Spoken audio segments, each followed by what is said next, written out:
Now, I want to give you some thoughts about how to actually take this journey, and I want to give you a couple of things to watch out for. Now, when we take a new journey, if the more radical or the more breakthrough that the challenge that we've got, the idea that we're working on, the less information we have on it.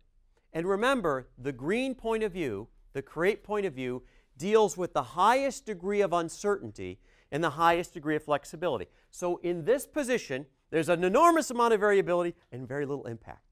That's why we call this the forward position. So in the forward position, what we're always going to do is run a series of experiments that are small and highly differentiated.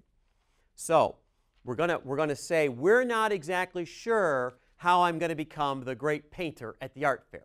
All we know is that I'm going to run a bunch of experiments and we're going to go through that cycle. So this means we have to have a lot of tolerance here for ambiguity. As time goes on, I'm going to have to surround myself with the right kind of community, aren't I? And as time goes on, I'm going to have to focus those goals. As time goes on, eventually, I'm going to have to develop a process and a schedule and a specific way of doing things. This is what we're going to call the aft position. Now, I want to give you the classic problem people have. Where do people typically start their huge innovation?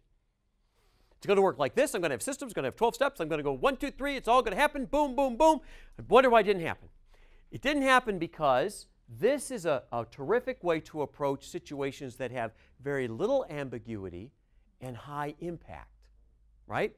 So there's kind of a natural grammar to this. High ambiguity, low impact. Over time, low ambiguity, high impact. And then, of course, what happens at the end? What happens when you become very mature and very accomplished at something?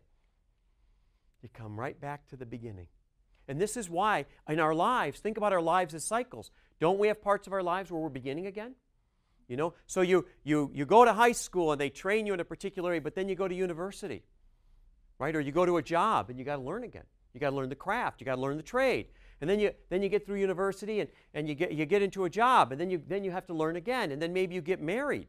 You have to learn again, right? Isn't it interesting that what's the toughest year of marriage? Year 1. Yeah, it's what all the statistics say. And then you have children. And no matter what anybody told you about children, you have to learn again. Right? And then you go through your marriage for a while, and if you're lucky, you know, you retire, or maybe you get unemployed, or something happens in life, and then you got to learn again.